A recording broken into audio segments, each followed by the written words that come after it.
Before we start, don't forget to subscribe, hit the like button and leave a comment. Your support helps me bring you more powerful life stories that truly touch the heart. Thank you for being here. Margaret Chen had always prided herself on being the perfect stepmother. When she married David Harrison 3 years ago, she knew she was inheriting more than just a successful architect. She was getting his 16-year-old daughter, Emma, who had lost her mother to cancer 2 years prior. To everyone who knew them, Margaret was a saint. She drove Emma to school, attended parent-teacher conferences, and even helped organize the high school's charity fundraiser. The neighbors in their upscale Sacramento suburb would often comment on how lucky David was to find someone so devoted to his daughter. But behind the closed doors of their pristine colonial home, a different story unfolded. "Emma, you left crumbs on the counter again." Margaret's voice cut through the morning silence like a blade. Her perfectly manicured nails drummed against the granite surface as Emma hurried to clean up after making toast. "I'm sorry, Margaret. I thought I got them all. Thinking isn't good enough. Your father works hard to provide this beautiful home, and you treat it like a garbage dump." Margaret's voice remained calm, controlled. She had perfected the art of cruelty without raising her voice. Emma, now 17 and in her senior year, had learned to keep her head down. The vibrant girl who once filled the house with laughter had become a shadow of herself, walking on eggshells around the woman who had systematically stripped away her confidence. David, consumed with his growing architecture firm and grateful for Margaret's apparent dedication to Emma, rarely witnessed these exchanges. Margaret was careful, always timing her attacks for when he was at work or traveling for business. "I don't think it's a good idea for you to go to Sarah's party tonight," Margaret said, intercepting Emma as she headed toward the front door on a Friday evening. "You have that college application essay to finish." "But Dad said I could go." "I already finished the essay draft." Margaret's smile was ice cold. "Your father isn't here, is he? And that draft was poorly written. I threw it away. You'll need to start over." Emma's face crumbled. She had spent weeks on that essay about overcoming adversity after her mother's death. It had been raw, honest, and she thought it was some of her best writing. "You threw it away. Don't look at me like that. Sob stories about dead parents won't get you into college. Admissions committees want to see strength, not self-pity." Margaret's words were delivered with surgical precision, designed to wound where Emma was most vulnerable. This became Margaret's pattern, sabotaging Emma's relationships, undermining her achievements, and constantly reminding her that she was a burden. She would volunteer Emma for extra chores when friends called, criticize her appearance before school dances, and find ways to make Emma feel unwelcome in her own home. When Emma's grades began to slip from the stress, Margaret was quick to point it out to David. "I'm worried about Emma," she would say with fake concern. "She's becoming so withdrawn and irresponsible. Maybe she needs professional help." David, who barely saw his daughter anymore due to Margaret's strategic scheduling of family activities when Emma was at her part-time job, began to believe that his once bright daughter was simply struggling with typical teenage rebellion. The worst incident came 3 months before Emma's 18th birthday. Emma had been accepted to UC Berkeley, her dream school, and had managed to secure a partial scholarship. She was ecstatic, knowing her mother would have been proud. Margaret intercepted the acceptance letter. For 2 weeks, Emma heard nothing. She called the admissions office repeatedly, only to be told that her acceptance had been declined due to a failure to respond to their offer within the specified time frame. "I don't understand," Emma sobbed to her best friend Madison over the phone. "I never got any letter. They said they sent it weeks ago." Margaret, listening from the hallway, smiled to herself. She had carefully crafted a response letter declining the offer and forged Emma's signature. The original acceptance letter was buried deep in her home office filing cabinet, along with several other college acceptance letters that had arrived for Emma. When Emma told David about the rejection, Margaret was quick to console her. "Oh, sweetheart, I'm so sorry," Margaret cooed, rubbing Emma's shoulder while the girl cried. "But maybe it's for the best. College is so expensive and you've been so stressed lately. Perhaps a gap year to work and figure things out would be better." David, seeing his daughter's devastation and noting how supportive Margaret was being, agreed. "Margaret's right, Em. Maybe this is a blessing in disguise." Emma felt her world crashing down. Without her mother to advocate for her, and with her father seemingly blind to her struggles, she felt completely alone. David's awakening came by accident on a rainy Tuesday in March. He had returned home early from a client meeting that had been cancelled and decided to surprise Margaret with lunch. As he approached the kitchen, he heard voices, Margaret's controlled tone and Emma's distressed responses. "Pathetic excuse for a daughter. Your mother was weak, and you're just like her. No wonder she gave up and died. She couldn't stand the disappointment of what you'd become." David froze in the hallway, his blood turning to ice.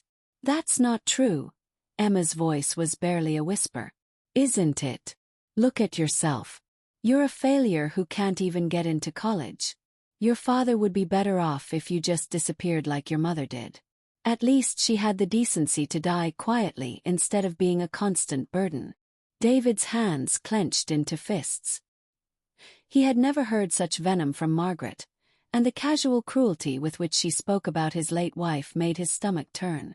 "The only reason your father keeps you around is because I make him feel guilty about it. But once you turn 18, I'm going to make sure you're out of here. Don't think for a second that he'll choose you over me." Something inside David snapped.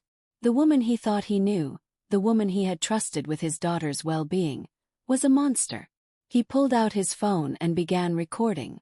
That night, after Margaret had gone to bed, David sat Emma down for the first real conversation they'd had in months. "Emma, I need you to tell me everything. And I mean everything." First, Emma was reluctant. 3 years of psychological manipulation had taught her that speaking up only made things worse. But something in her father's eyes, a recognition she hadn't seen in years, gave her courage. The stories poured out. The destroyed college applications, the social isolation, the constant criticism, and the psychological abuse that had been carefully hidden from David's view. With each revelation, David felt his heart breaking and his anger growing. "Why didn't you tell me?" he asked, though he already knew the answer. "I tried, Dad. Remember when I told you Margaret made me miss Sarah's birthday party? You said I was being dramatic. When I said she was mean to me, you said I was being unfair because she was trying so hard to be a good stepmother." David remembered those conversations differently now, seeing them through the lens of manipulation and gaslighting that Margaret had employed not just on Emma, but on him as well. The next day, while Margaret was at her yoga class, David conducted a thorough search of her home office. What he found made his blood boil: a hidden file containing Emma's college acceptance letters, not just from UC Berkeley, but from 7 other schools, including 2 Ivy League institutions.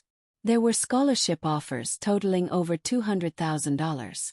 Margaret had systematically destroyed his daughter's future. But David also found something else: evidence of financial manipulation.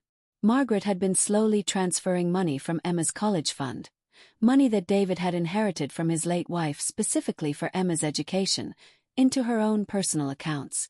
David's first instinct was to explode, to confront Margaret with rage and fury. But his years as a successful businessman had taught him the value of strategic thinking. Instead, he consulted with his attorney and a private investigator. What they uncovered was even worse than he had imagined. Margaret's previous marriage had ended under similar circumstances. Her ex-husband's teenage son had mysteriously chosen to go live with relatives rather than stay with his father and new stepmother. The pattern was clear. Margaret was a predator who targeted single fathers and then systematically drove their children away. Armed with evidence and a plan, David decided on a public confrontation that would ensure Margaret could never hurt another child.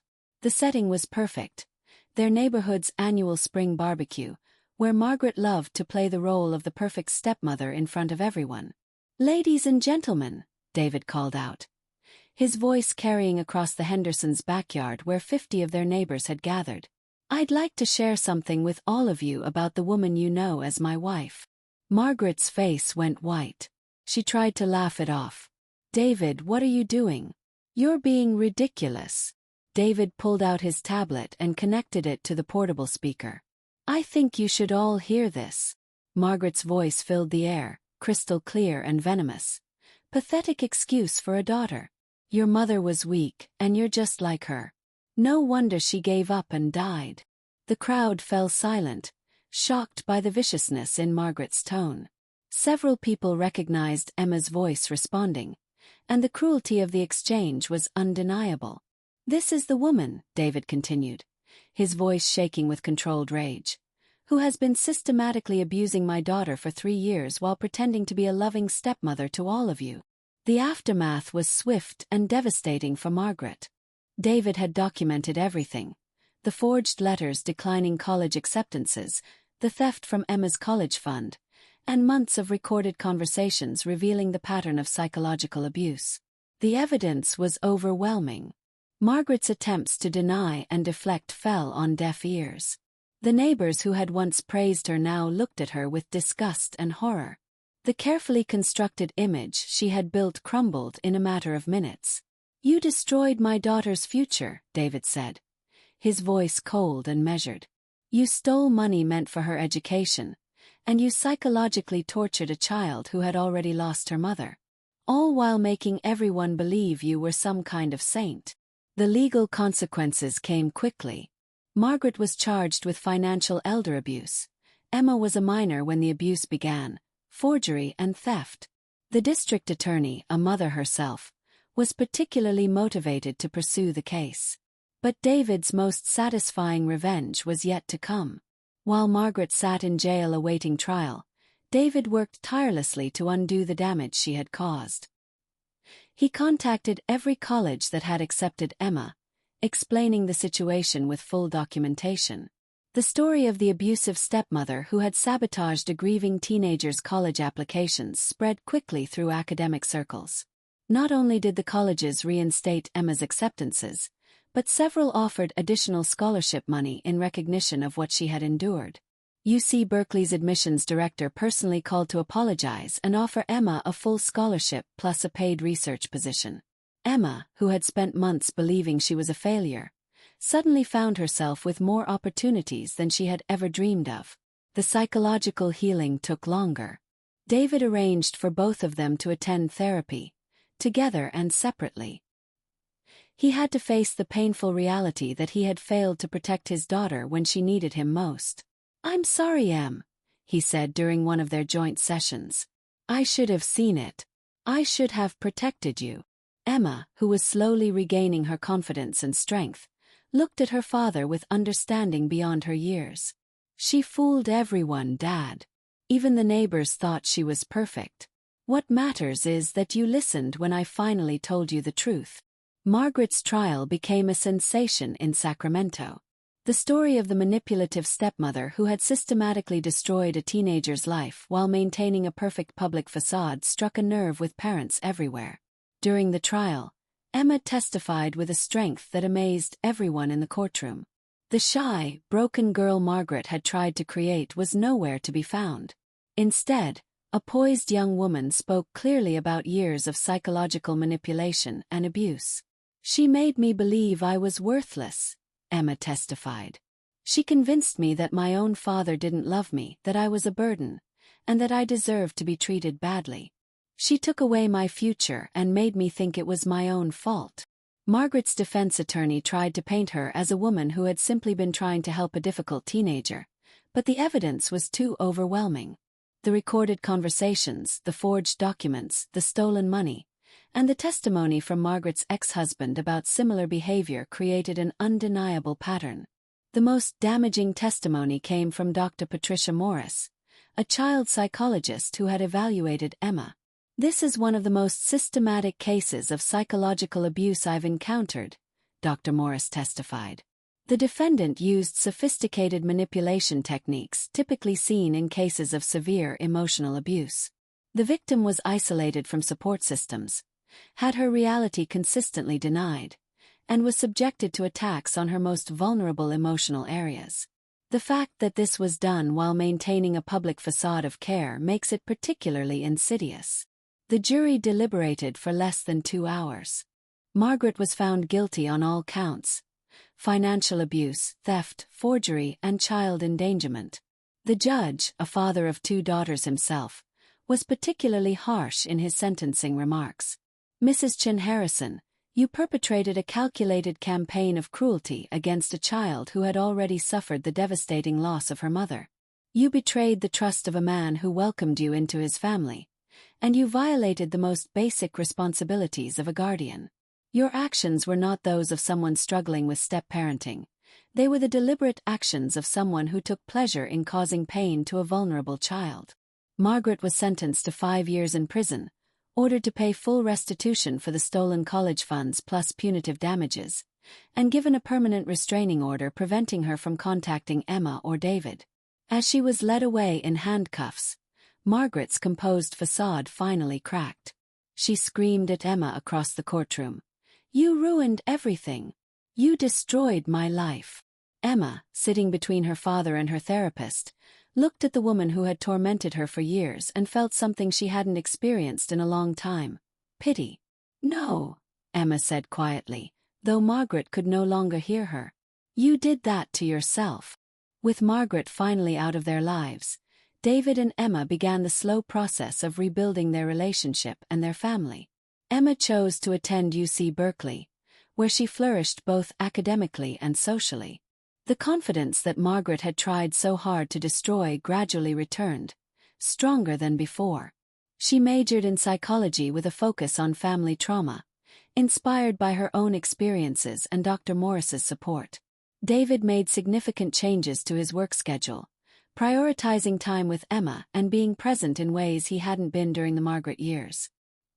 He also began dating more carefully, always including Emma in the process and ensuring that any potential partner understood that Emma would always be his priority. The neighborhood, which had been shocked by the revelations about Margaret, rallied around Emma and David. Mrs. Henderson, who lived next door, apologized tearfully for not seeing through Margaret's act. "We all saw what we wanted to see," she told Emma. "A perfect stepmother who was so devoted to her stepdaughter. I should have known that real relationships aren't that perfect on the surface." Emma's grades improved dramatically, and she rekindled friendships that Margaret had worked to destroy. Her best friend Madison, who had never liked Margaret but hadn't been able to articulate why, was thrilled to have the real Emma back. "I knew something was wrong," Madison told her. "You just disappeared. You stopped laughing, stopped talking about things you cared about. I'm so glad you got away from her." 2 years after Margaret's sentencing, Emma was thriving at UC Berkeley.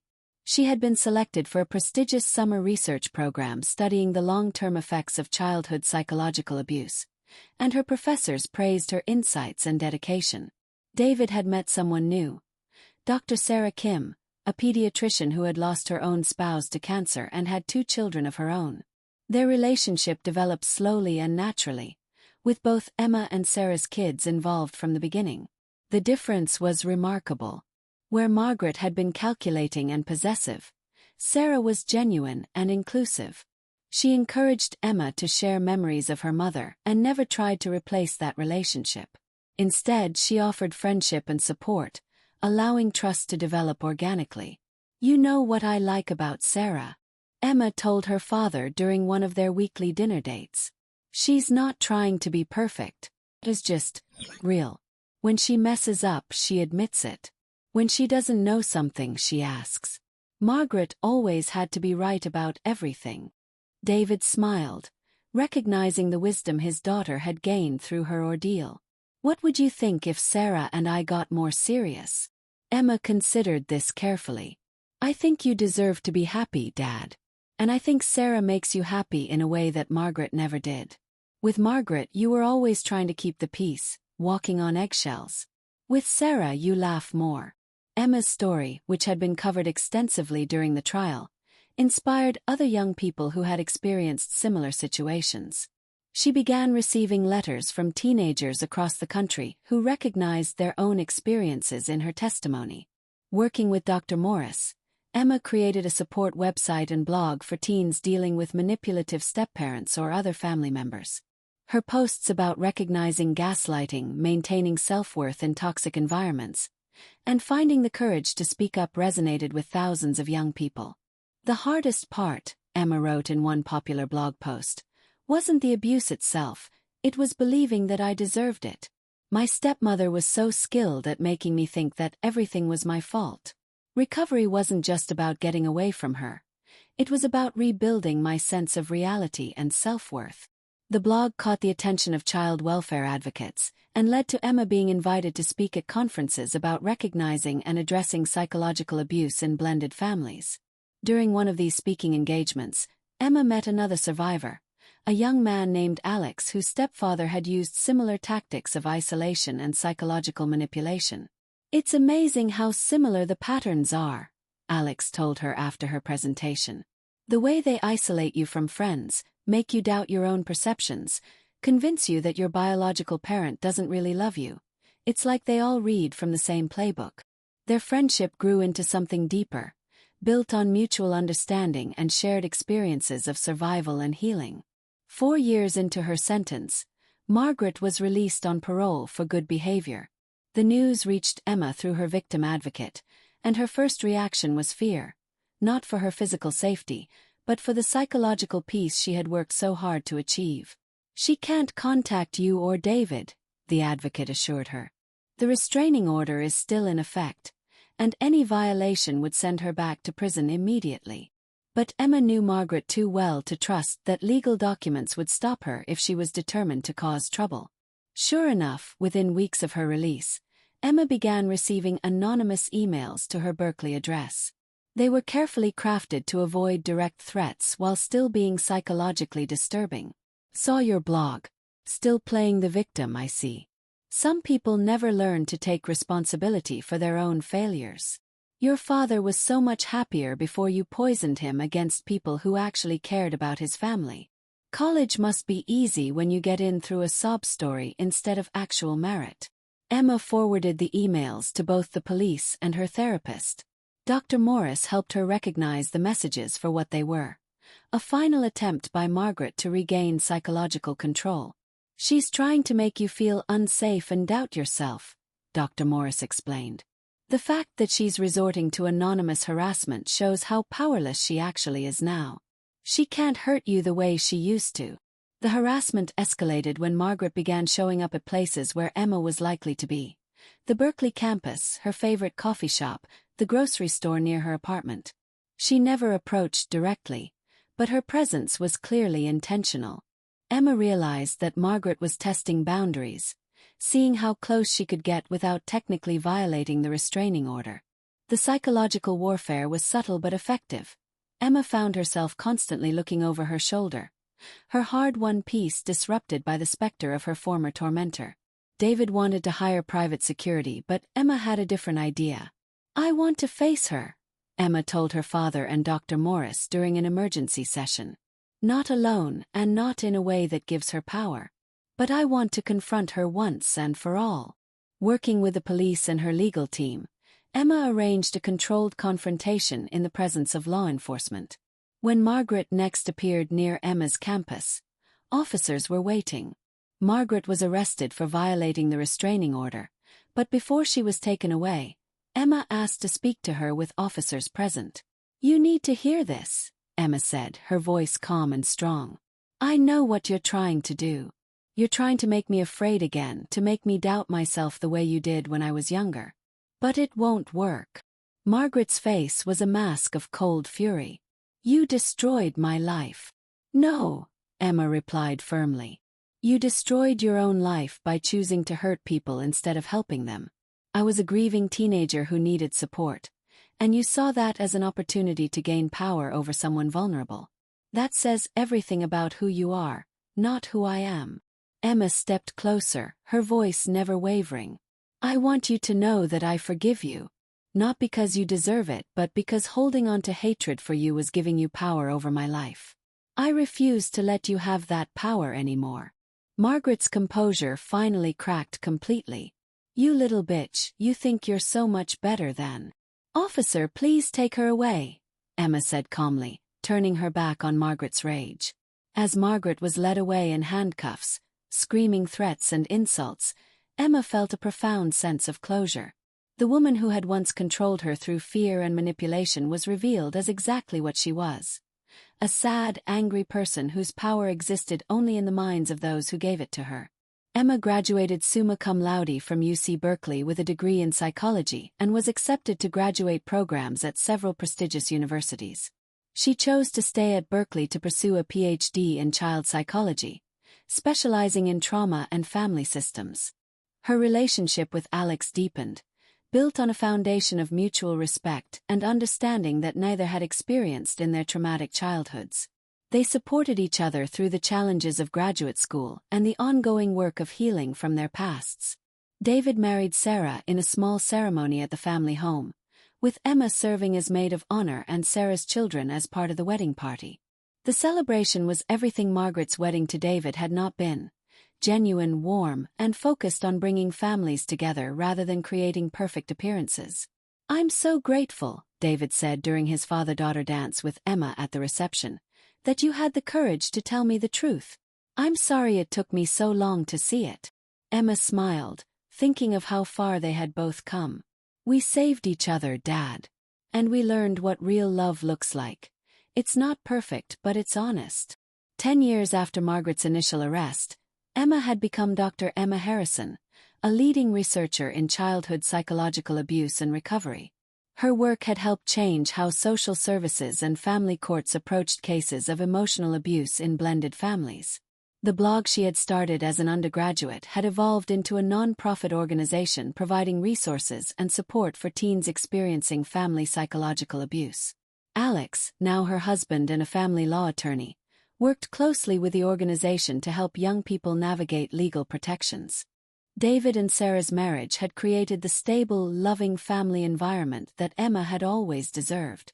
Sarah's children, now adults themselves, considered Emma their sister, and the family regularly gathered for holidays that were filled with genuine laughter and love, a stark contrast to the tense, performative gatherings of the Margaret years.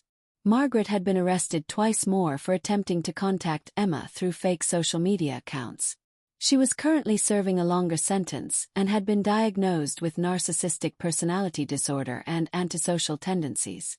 Her pattern of targeting vulnerable families had been well documented, and her case was now used in training programs for social workers and family therapists. On a warm spring evening, Emma sat in her Berkeley office, finishing her latest research paper on the long-term effects of psychological abuse on academic achievement. Her work had shown that with proper support and intervention, survivors not only recovered but often exceeded their pre-trauma potential, a phenomenon she had experienced firsthand. Alex knocked on her door, holding their 6-month-old daughter, Hope. "Ready to go home?" he asked, settling the baby in Emma's arms. Emma looked at her daughter, a child who would grow up in a home filled with genuine love, honest communication, and protection from those who might wish her harm. This little girl would never doubt her worth or question whether she deserved love and respect. "You know," Emma said, gathering her papers, "I used to think Margaret took away my future. But she didn't, she just delayed it. And maybe that delay made me stronger, made me more determined to help other kids who are going through what I went through." As they walked across campus toward home, Emma reflected on the long journey from the broken teenager who had once believed she was worthless to the confident woman she had become.